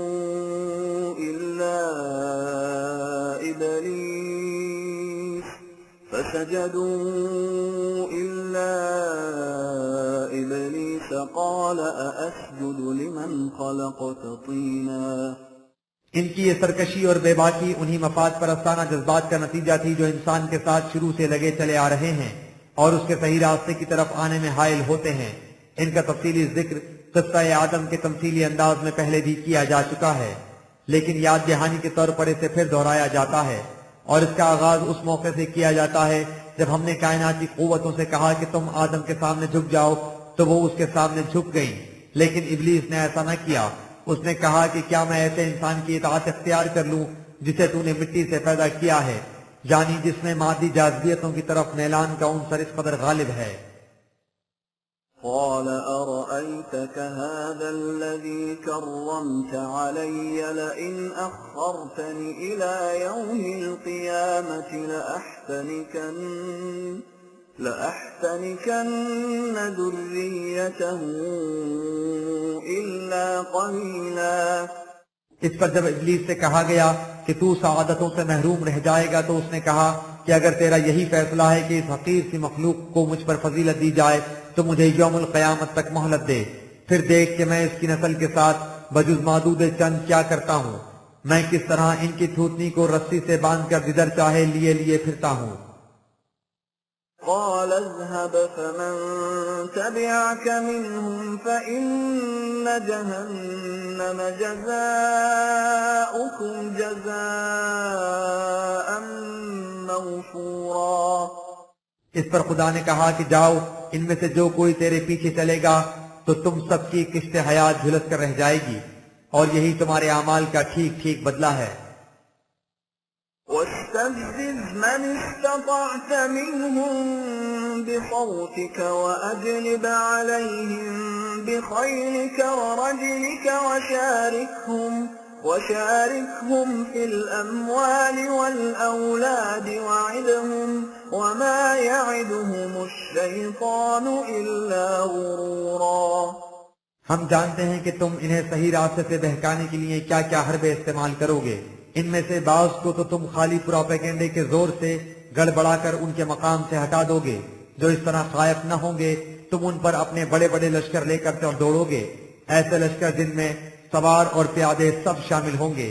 بعض مقامات پر تم انہیں مالی امداد دینا شروع کر دو گے اور انہیں کاروبار میں اپنا شریک کر لو گے، اور اس طرح اقتصادی تغلب سے انہیں اپنا ہم نوا بنا لو گے۔ بعض جگہ ایسی تعلیم گاہیں کھول دو گے جن سے ان کی آنے والی نسلیں خود بخود تمہارے رنگ میں رنگی جائیں۔ تم ان سے بڑے وعدے کرو گے، حالانکہ تمہارے وعدے سب فریب پر مبنی ہوں گے اور یہ تمہارا فریب کھا جائیں گے۔ ان عبادی لیس لک علیہم سلطان وکفی بربک وکیلا۔ تمہارے یہ حربے بڑے مؤثر اور تمہاری چالیں بڑی کارگر ہوں گی۔ بائیں ہما جو لوگ میرے قوانین کے مطابق چلیں گے ان پر تیرا کوئی زور نہیں چل سکے گا۔ تمہاری تمام چالوں کے مقابلے میں خدا کا نظام ربوبیت ان کی کارسازی کے لیے کافی ہوگا۔ یہ اس پر بھروسہ کریں گے تو وہ انہیں کبھی دغا نہیں دے گا۔ ربكم الذي يزجي لكم الفلك في البحر لتبتغوا من فضله إنه كان بكم رحيما۔ خدا کا قانون کس قدر بھروسے کے قابل ہے اس کا مشاہدہ تم طبعی دنیا میں ہر روز کرتے ہو۔ مثلا تم دیکھتے ہو کہ بڑی کشتیاں اتنا سامان لاد کر کس طرح سمندر میں تیرتی چلی جاتی ہیں تاکہ تم ان کے ذریعے تلاش رزق کر سکو۔ اس کا یہ قانون کس قدر بھروسے کے قابل اور تمہارے لیے موجب رحمت ہے۔ وَإِذَا مَسَّكُمُ الضُّرُّ فِي الْبَحْرِ ضَلَّ مَن تَدْعُونَ إِلَّا إِيَّاهُ فَلَمَّا نَجَّاكُمْ إِلَى الْبَرِّ أَعْرَضْتُمْ وَكَانَ الْإِنسَانُ كَفُورًا۔ جب تمہاری کشتی امن و عافیت سے چلی جاتی ہے تو تم اور سینکڑوں قسم کے خیالات دل میں لاتے ہو، لیکن اس طرف توجہ دینے کی ضرورت تک محسوس نہیں کرتے کہ یہ سب کچھ قانون خداوندی کے مطابق ہو رہا ہے۔ مگر جب وہ کشتی کسی مصیبت میں گر جاتی ہے تو اس وقت صرف وہی تدابیر کارگر ہو سکتی ہیں جو قانون خداوندی کے مطابق اختیار کی جائیں۔ اس کے خلاف کسی ایسی قوت کی تدبیر جسے تم حالت امن میں پکارتے تھے کارساز نہیں ہو سکتی۔ اس کے بعد جب تم صحیح و سلامت خشکی پر اتر جاتے ہو تو پھر اس حقیقت سے روگردانی کر لیتے ہو کہ امن و عافیت قوانین خداوندی کے مطابق زندگی بسر کرنے ہی سے مل سکتے ہیں۔ حقیقت یہ ہے کہ انسان اگر وحی خداوندی کو چھوڑ کر صرف اپنے جذبات و خیالات کے تابع چلے تو بڑا ناسپاس گزار ہوتا ہے۔ أَفَأَمِنْتُمْ أَنْ يَخْسِفَ بِكُمْ جَانِبَ الْبَرِّ أَوْ يُرْسِلَ عَلَيْكُمْ حَاصِبًا ثُمَّ لَا تَجِدُوا لَكُمْ وَكِيلًا۔ تم دریا سے بعافیت نکل کر خشکی پر آ جاتے ہو تو سمجھ لیتے ہو کہ تم قوانین خداوندی کی زد سے باہر نکل آئے، حالانکہ اس کے قوانین ساری کائنات کو محیط ہیں، اور جو جس جگہ بھی ان کی خلاف ورزی کرتا ہے وہیں پکڑا جاتا ہے۔ وہ خشکی کے قطعے پر بھی تمہیں اس طرح تباہ کر سکتا ہے جس طرح پانی کے اندر۔ اگر وہاں پانی کا طوفان وجہ ہلاکت بن سکتا تھا تو یہاں آندھی اور جھکڑ کا پتھراؤ تمہاری بربادی کا سامان پیدا کر سکتا ہے جس سے تمہیں کوئی بچانے والا نہیں مل سکتا۔ أَمْ أَمِنْتُمْ أَنْ يُعِيدَكُمْ فِيهِ تَارَةً أُخْرَى فَيُرْسِلَ عَلَيْكُمْ قَاصِفًا مِنَ الرِّيحِ فَيُغْرِقَكُمْ بِمَا كَفَرْتُمْ ثُمَّ لَا تَجِدُوا لَكُمْ عَلَيْنَا بِهِ تَبِيعًا۔ یا تم یہ سمجھتے ہو کہ سمندر کے طوفان سے ایک دفعہ بچ نکلنے پر تم ہمیشہ کے لیے محفوظ اور مامون ہو گئے ہو؟ یہ غلط ہے۔ کیا یہ نہیں ہو سکتا کہ جب تم بحری سفر کے لیے نکلو تو وہ تم پر سخت ہوا کا طوفان بھیج دے جو تمہاری کشتی کو توڑ پھوڑ کر رکھ دے اور تمہیں سمندر میں غرق کر دے، اس لیے کہ تم نے اس کے قانون کی کسی شق کو نظر انداز کر دیا تھا۔ اسی کا نام قانون خداوندی کی ناسپاس گزاری ہے اور انکار ہے۔ اس وقت کوئی ایسی قوت نہیں ہو سکتی جو اس قانون کے خلاف تمہارے مقدمے کی پیروی کر سکے یا ہم سے باز پرس کر سکے۔ وَلَقَدْ كَرَّمْنَا بَنِي آدَمَ وَحَمَلْنَاهُمْ فِي الْبَرِّ وَالْبَحْرِ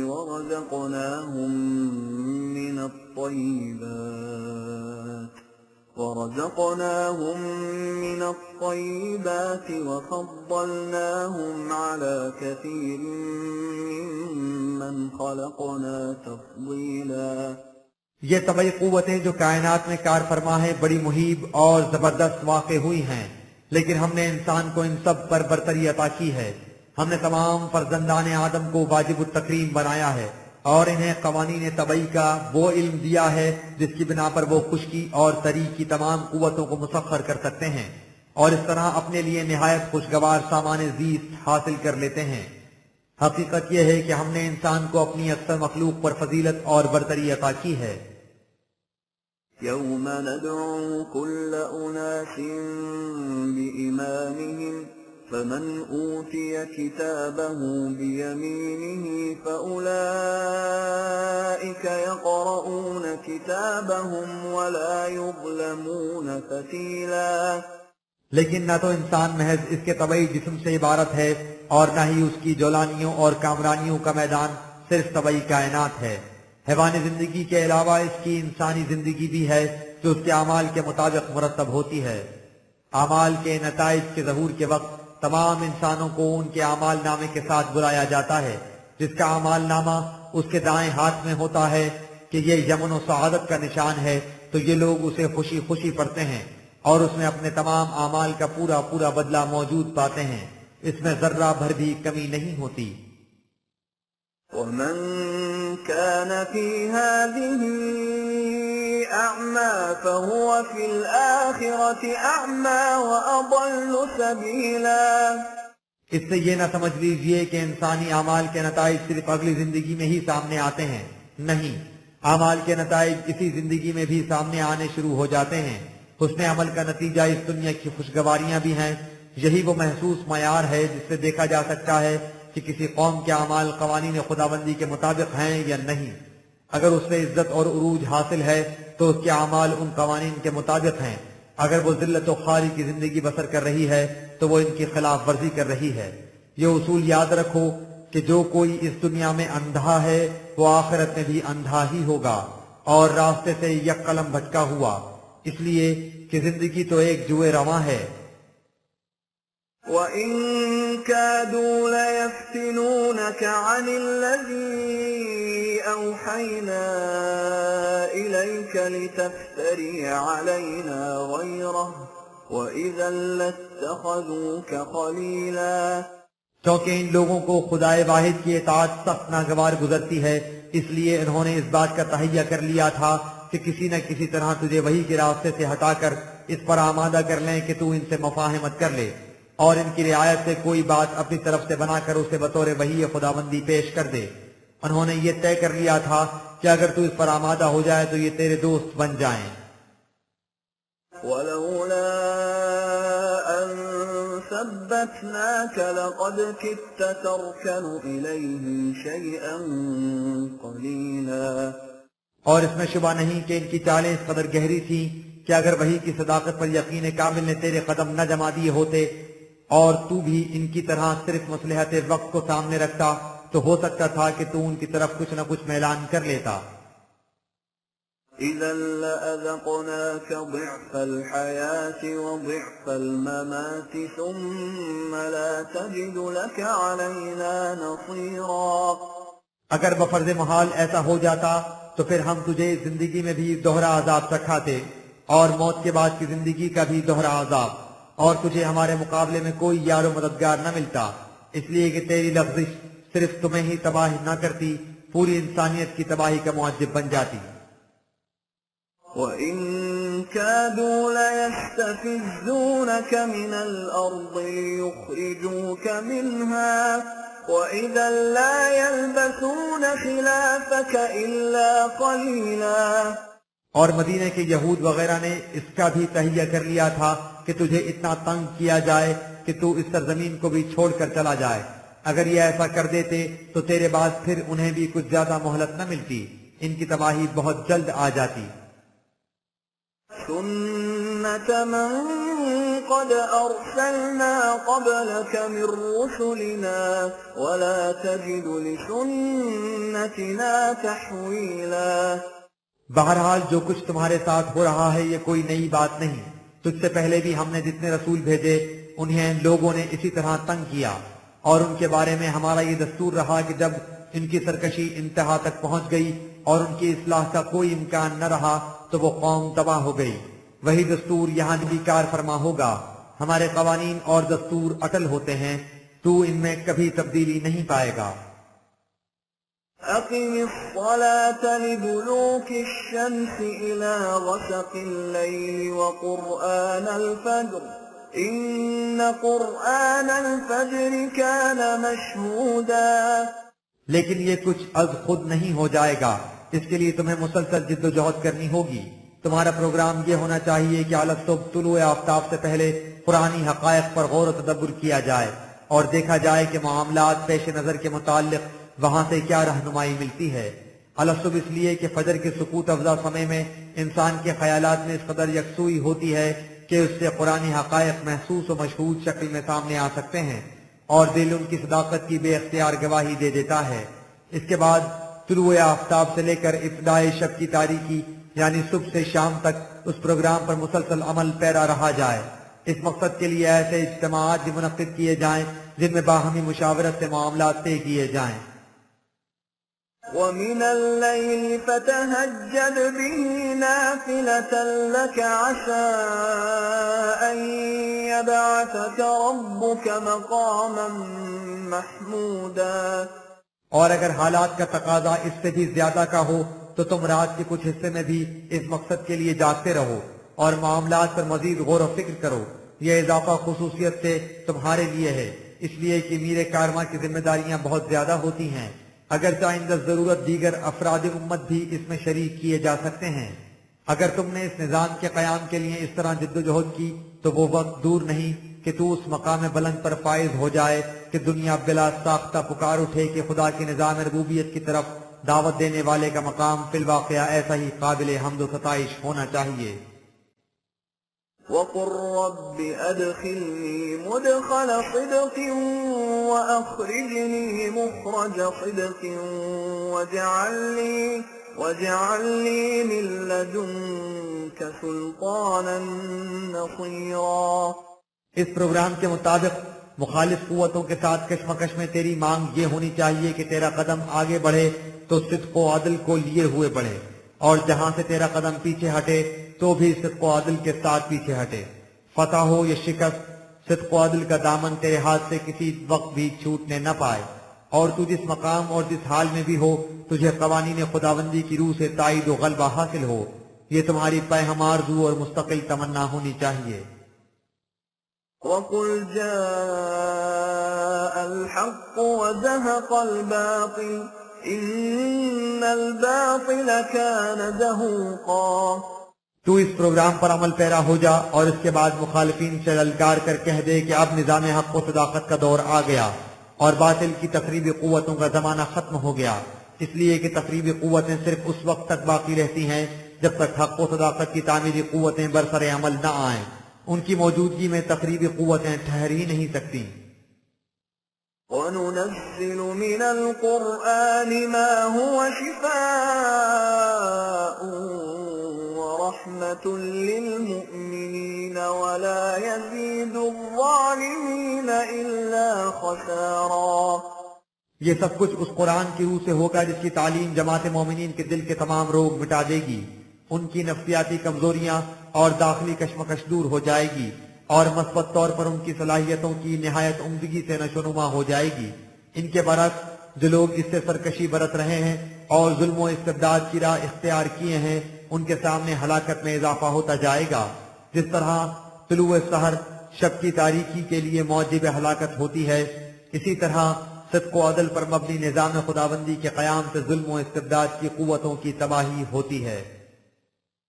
وَإِذَا أَنْعَمْنَا عَلَى الْإِنسَانِ أَعْرَضَ وَنَأَىٰ بِجَانِبِهِ وَإِذَا مَسَّهُ الشَّرُّ كَانَ يَئُوسًا۔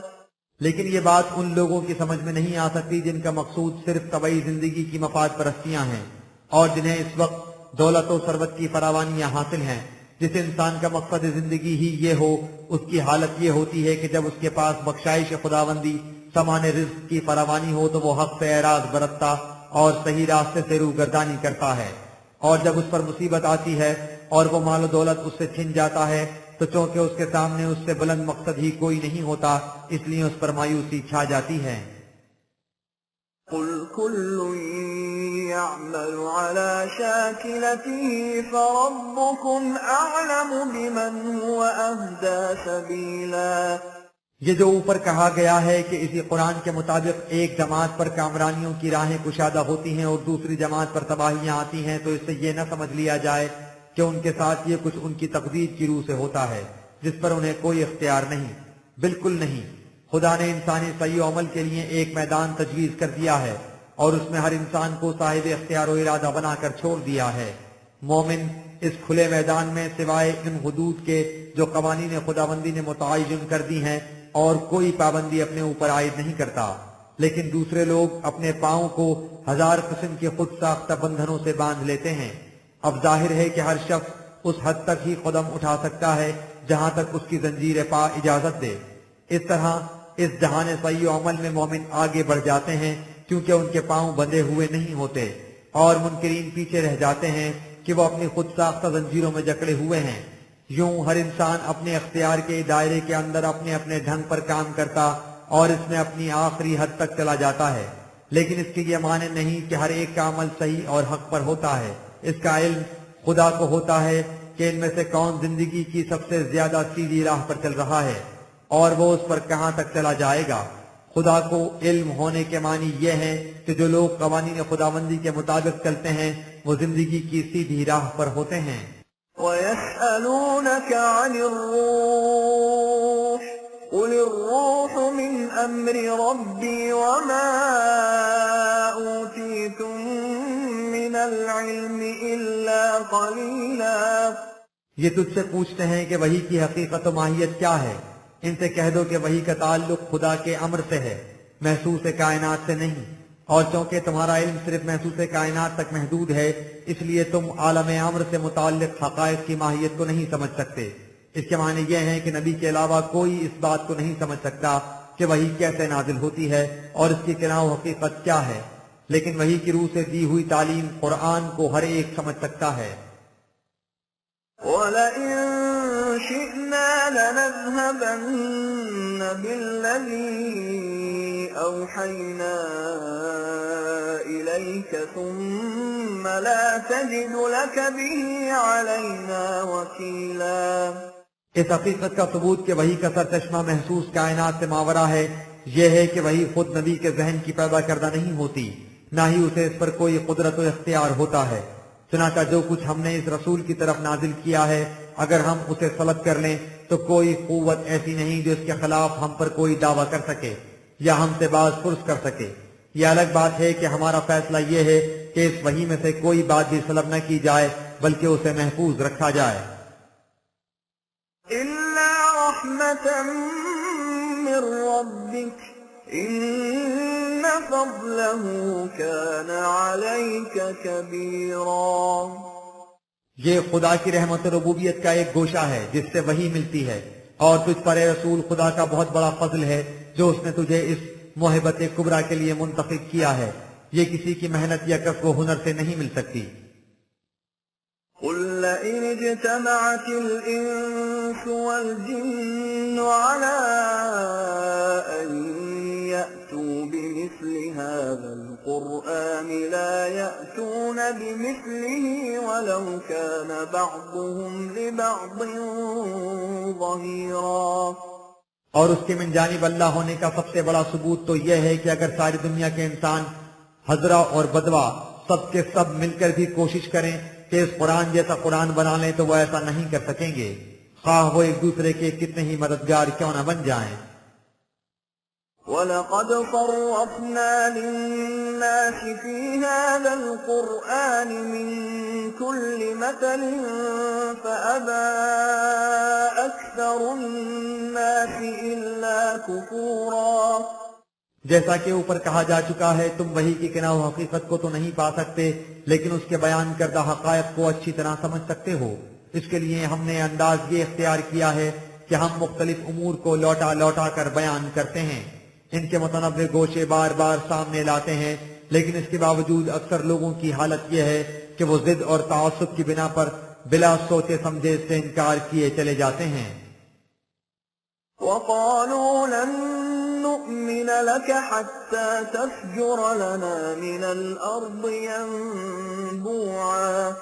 یہ لوگ بجائے اس کے کہ قرآن کی تعلیم پر غور و فکر کریں اور علم و بصیرت کی روح سے اسے سمجھنے کی کوشش کریں، اپنے اس طفلانہ مطالبے پر زور دیے جاتے ہیں کہ ہم اس وقت تک تیری بات ماننے کے لیے تیار نہیں ہوں گے جب تک تو اس قسم کے معجزات نہ دکھا دے، مثلا تو اشارہ کرے اور زمین سے ایک چشمہ پھوٹ بہے، أَوْ تَكُونَ لَكَ جَنَّةٌ مِّن نَّخِيلٍ وَعِنَبٍ فَتُفَجِّرَ الْأَنْهَارَ خِلَالَهَا تَفْجِيرًا۔ یا تیرے پاس کھجوروں اور انگوروں کا ایک باغ ہو اور تیرے حکم سے ان میں پانی کی ندیاں جاری ہو جائیں۔ أَوْ تُسْقِطَ السَّمَاءَ كَمَا زَعَمْتَ عَلَيْنَا كِسَفًا أَوْ تَأْتِيَ بِاللَّهِ وَالْمَلَائِكَةِ قَبِيلًا۔ یا جیسا کہ تو اکثر ہمیں عذاب خداوندی سے ڈرایا کرتا ہے تو آسمان کو ہم پر ٹکڑے ٹکڑے کر کے گرا دے اور اس طرح ہم پر ناگہانی آفت ٹوٹ پڑے، یا تو خود خدا اور فرشتوں کو ہمارے سامنے لا کھڑا کر دے۔ أَوْ يَكُونَ لَكَ بَيْتٌ مِّن زُخْرُفٍ أَوْ تَرْقَىٰ فِي السَّمَاءِ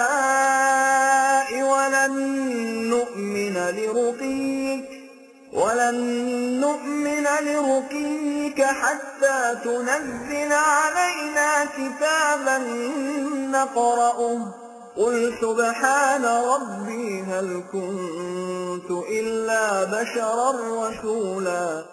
یا تیرے لیے ایک سونے کا محل تیار ہو جائے، یا تو ہمارے دیکھتے دیکھتے آسمان پر چڑھ جائے اور صرف آسمان پر چڑھ ہی نہ جائے، کیونکہ محض اتنی بات سے ہم تجھ پر ایمان نہیں لائیں گے بلکہ وہاں سے ایک لکھی لکھائی کتاب ہم پر اتار دے جسے ہم پڑھ کر دیکھ لیں کہ اسے واقعی خدا نے لکھا ہے۔ اے پیغمبر ان سے کہہ دو کہ میرا نشو نما دینے والا اس سے بہت بلند ہے کہ وہ تمہارے ایمان لانے کے لیے اس قسم کی باتیں کر دکھائے۔ باقی رہا میں خود تو میں نے کبھی خدائی کا دعویٰ نہیں کیا، میں تو تمہارے جیسا ایک انسان ہوں، اس فرق کے ساتھ کہ میں تم تک خدا کا پیغام پہنچاتا ہوں۔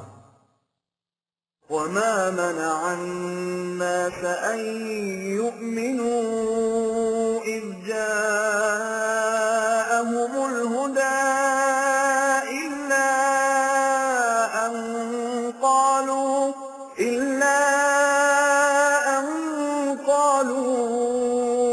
أبعث الله بشرا رسولا۔ ہم جانتے ہیں کہ جب تو ان سے کہے گا کہ میں تمہارے جیسا ایک انسان ہوں اور میرا فریضہ یہ ہے کہ میں خدا کا پیغام تم تک پہنچا دوں، تو یہ تم پر ایمان نہیں لائیں گے، اس لیے کہ ذہن انسانی کی طفلانہ پن نے اسے ہمیشہ اس مغالطے میں رکھا ہے کہ خدا کے رسول کو انسانوں سے الگ کوئی عجوبہ سی مخلوق ہونا چاہیے۔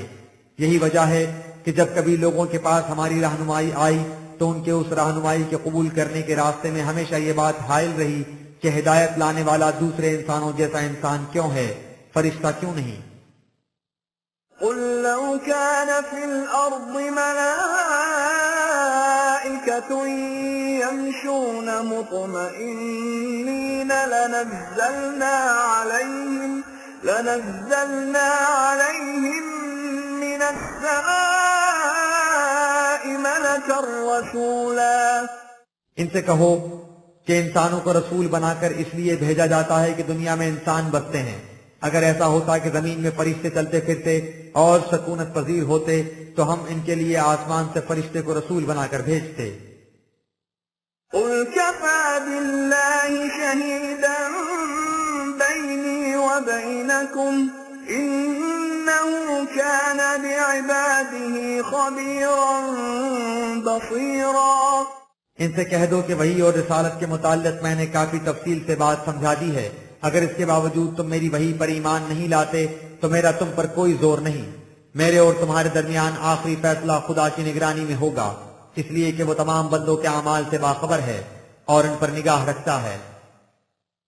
ومن يهد الله فهو المهتد ومن يضلل فلن تجد لهم أولياء من دونه ونحشرهم يوم القيامة على وجوههم عميا وبكما وصما مأواهم جهنم كلما خبت زدناهم سعيرا۔ لیکن اس حقیقت کو یاد رکھو کہ صحیح راستے پر وہی انسان ہوتا ہے جو خدا کی دی ہوئی رہنمائی کے مطابق چلتا ہے۔ جو شخص اس راستے کو چھوڑ دیتا ہے اس کا دنیا میں کوئی کارساز نہیں ہو سکتا، اگر کارساز ہو سکتا ہے تو خدا ہی ہو سکتا ہے جس کی رہنمائی کو اس نے چھوڑا تھا، اور ہم انہیں قیامت کے دن اوندھے منہ اٹھائیں گے، اس دنیا میں بھی ذلیل و خوار اور اس کے بعد کی زندگی میں بھی اندھے گونگے بہرے عقل و فکر سے عاری، ان کا آخری ٹھکانہ جہنم ہوگا۔ جب کبھی اس کی آگ بجھنے کو ہوگی تو ہم اسے اور بھڑکا دیں گے، یعنی ان کے عذاب میں تخفیف نہیں ہوگی۔ ذلك جزاؤهم بأنهم كفروا بآياتنا وقالوا أئذا كنا عظاما ورفاتا أئنا لمبعوثون خلقا جديدا۔ یہ اس لیے کہ انہوں نے ہمارے قوانین کی صداقت سے انکار کر کے اپنے لیے غلط راستہ تجویز کر لیا تھا، جس کا نتیجہ تباہی اور بربادی کے سوا کچھ نہیں تھا۔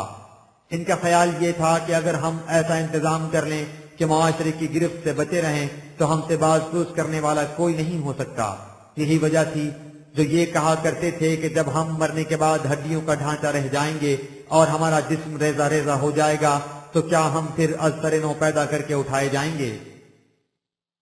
أولم يروا أن الله الذي خلق السماوات والأرض قادر على أن يخلق مثلهم وجعل لهم أجلا لا ريب فيه فأبى الظالمون إلا كفورا۔ کیا ایسا کہنے والے اس پر غور نہیں کرتے کہ جس خدا نے تمام سلسلہ کائنات کو پیدا کیا درا حال یہ کہ پہلے کچھ بھی نہ تھا، کیا وہ اس پر قادر نہیں کہ ان لوگوں کی اس زندگی کی مثل اور زندگی پیدا کر دے۔ اس مقصد کے لیے اس نے موجودہ طبعی زندگی کی ایک مدت مقرر کر رکھی ہے، جس کے بعد اس حیات نو کی نمود کے بارے میں کسی قسم کا شک و شبہ نہیں، وہ ایک حقیقت ثابتہ ہے۔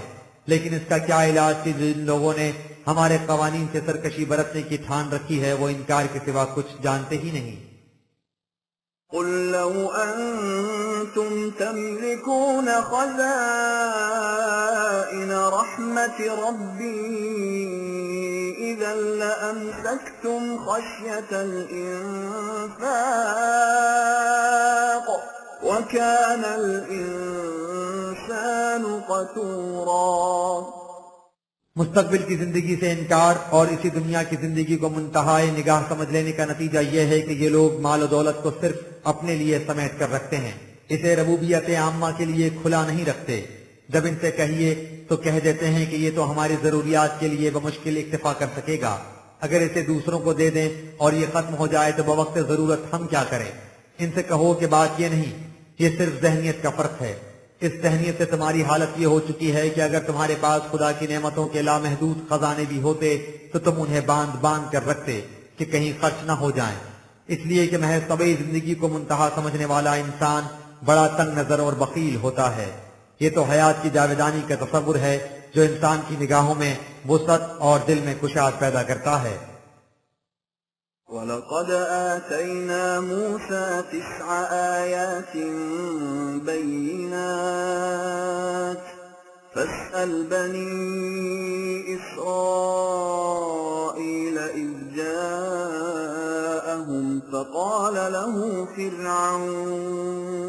فقال له فرعون إني لأظنك يا موسى مسحورا۔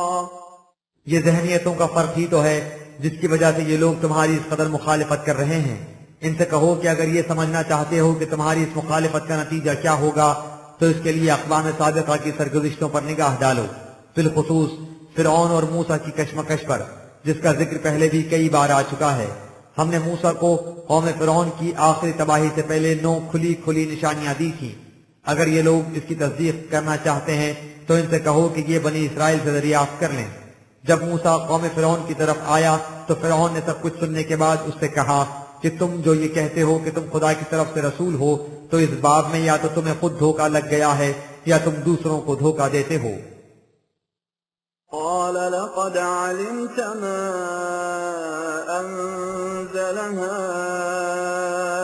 هؤلاء إلا رب السماوات والأرض بصائر وإني لأظنك يا فرعون مسبورا۔ موسیٰ نے اس سے کہا کہ تو یقیناً اپنے دل میں اس حقیقت کو پا چکا ہے کہ یہ روشن دلائل، یہ قوانین و ضوابط جنہیں میں نے تمہارے سامنے پیش کیا ہے مجھ پر خدائے ارض و سماوات کے علاوہ اور کسی نے نازل نہیں کیے۔ تم میرے متعلق کہتے ہو کہ مجھے کہیں دھوکہ لگ گیا ہے، لیکن میں دیکھتا ہوں کہ دھوکے میں تم خود مبتلا ہو، کہ تباہی تمہارے سر پر منڈلا رہی ہے، تم اس میں چاروں طرف سے گھر چکے ہو اور وہ تمہیں نظر نہیں آتی۔ فأراد أن يستفزهم من الأرض فأغرقناه ومن معه جميعا۔ اس پر فرعون نے ملوکیت کے انہی حربوں سے کام لیا جو مستبد حکمرانوں کے ہاں بکثرت استعمال میں لائے جاتے ہیں۔ مقصد اس کا یہ تھا کہ اس طرح قوم بنی اسرائیل کو ایسا گڑبڑا دے کہ ان کے پاؤں اکھڑ جائیں اور ان کے لیے وہاں جینا محال ہو جائے، لیکن اس کا انجام یہ ہوا کہ ہم نے اسے اور اس کے ساتھیوں کو غرق کر دیا۔ وَقُلْنَا مِن بَعْدِهِ لِبَنِي إِسْرَائِيلَ اسْكُنُوا الْأَرْضَ فَإِذَا جَاءَ وَعْدُ الْآخِرَةِ جِئْنَا بِكُمْ لَفِيفًا۔ اور اس کے بعد بنی اسرائیل سے کہا کہ تم فلسطین کی سرزمین میں نہایت اطمینان سے رہو سہو، اس کے بعد 2 مرتبہ تمہاری سخت بربادی ہوگی، دوسری مرتبہ کی تباہی ایسی عالمگیر ہوگی کہ تمہیں ہر طرف سے گھیر گھیر کر اکٹھا کر کے ہلاک کیا جائے گا۔ اس کے ساتھ ہی انہیں یہ بھی کہہ دیا گیا تھا کہ اس تباہی کے بعد تمہیں پھر باز آفرینی کا موقع دیا جائے گا جب ہمارا آخری رسول آئے گا، اگر تم اس پر ایمان لے آئے تو تمہیں پھر حیات نو مل جائے گی۔ وبالحق أنزلناه وبالحق نزل وما أرسلناك إلا مبشرا ونذيرا. اسی وعدے کے مطابق اب اس قرآن کو ہم نے حق کے ساتھ نازل کیا ہے اور یہ حق کے ساتھ تم تک پہنچا ہے. یعنی جو قرآن لوگوں تک پہنچا ہے وہ وہی ہے جسے خدا نے حق کے ساتھ نازل کیا تھا. اس قرآن کے لانے والے رسول کا فریضہ یہ ہے کہ وہ لوگوں کو بتا دے کہ اس کے مطابق چلنے سے زندگی کی کس قدر خوشگواریاں نصیب ہوں گی اور اس کی خلاف ورزی کرنے سے کیسی تباہیاں آئیں گی. لہذا بنی اسرائیل کے لیے باز آفرینی کا ایک اور موقع ہے. اگر وہ اس قرآن کو بطور ضابطۂ حیات تسلیم کر لیں گے تو ان سے ذلت اور رسوائی کا عذاب ختم ہو جائے گا. وقرآنا فرقناه لتقرأه على الناس على مكث ونزلناه تنزيلا. چونکہ نزول قرآن سے مقصد یہ تھا کہ لوگ اس پر اچھی طرح غور و فکر کے بعد فیصلہ کریں کہ وہ اسے تسلیم کرتے ہیں یا نہیں. اس لیے ہم نے اسے تمام کا تمام یکلخت نازل نہیں کر دیا بلکہ تھوڑا تھوڑا کر کے بتدریج نازل کیا ہے اور اس کے حقائق کو الگ الگ کر کے نکھار کر بیان کر دیا ہے. جب ایسی واضح کتاب کو لوگوں کے سامنے بتدریج پیش کیا جائے گا تو جو لوگ حق کے متلاشی ہیں انہیں حقیقت تک پہنچنے میں آسانی ہو جائے گی.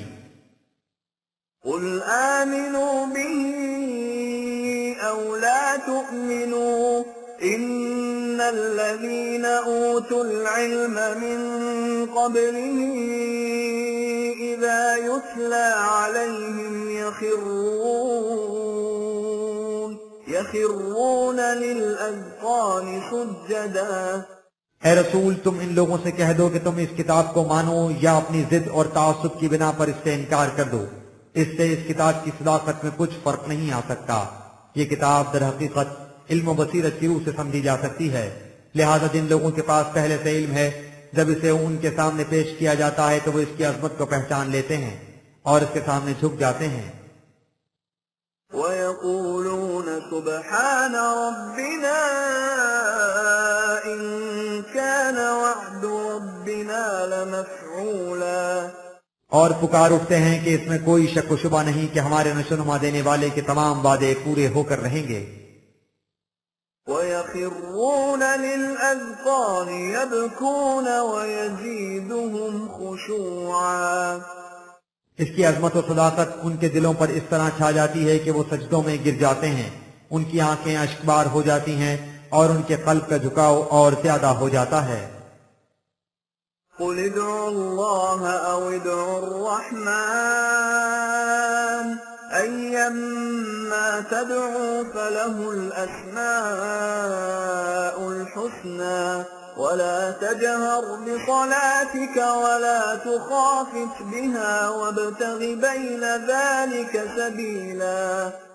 اے رسول تم ان سے کہہ دو کہ تم اپنی نگاہ حقیقت پر رکھو، لفظی نظام نہ پڑھو.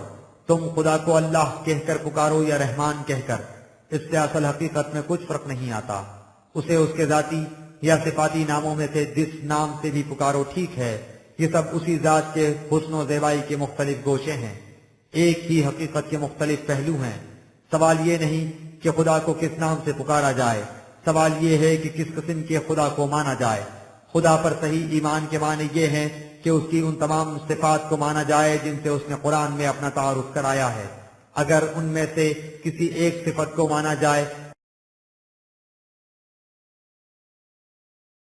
اور دوسری کا انکار کر دیا جائے، جیسے عیسائیت اس کی صرف صفت رحم کو مانتی ہے، صفت عدل قانون مکافات عمل کو تسلیم نہیں کرتی، تو اسے خدا پر ایمان نہیں کہا جائے گا. اور صلاۃ میں نہ تو اس کی ضرورت ہے کہ اسے چلا چلا کر پکارا جائے اور نہ ہی بالکل خاموشی سے، بلکہ ان دونوں کی درمیانی راہ اختیار کرنی چاہیے. وَقُلِ الْحَمْدُ لِلَّهِ الَّذِي لَمْ يَتَّخِذْ وَلَدًا وَلَمْ يَكُنْ لَهُ شَرِيكٌ فِي الْمُلْكِ وَلَمْ يَكُنْ لَهُ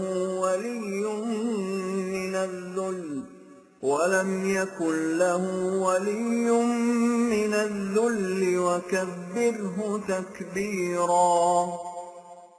خدا کا جو منزہ تصور قرآن پیش کرتا ہے وہی خدا کا حقیقی تصور ہے. اس تصور کی روح سے نمبر 1 یہ بھی غلط ہے کہ اس کا کوئی بیٹا ہے۔ نمبر 2، یہ بھی غلط ہے کہ اس کے اقتدار اور اختیار میں کوئی اس کا شریک ہے۔ نمبر 3، اور یہ بھی غلط ہے کہ اسے اپنی کمزوری کی وجہ سے کسی مددگار کی ضرورت ہے۔ وہ خدا بلا شریک و سہیم تمام قوتوں کا واحد مالک ہے۔ خدا کا یہی وہ تصور ہے جو درخور حمد و ستائش ہے۔ تمہاری زندگی کا مقصد یہ ہونا چاہیے کہ اس کے نظام اور قوانین کو تمام دیگر نظام ہائے حیات اور قوانین زندگی پر غالب کیا جائے، اور یوں انسانوں کی دنیا میں بھی اس کی کبریائی کا تخت اذلال اس طرح بچھ جائے جس طرح وہ خارجی کائنات میں بچھا ہوا ہے۔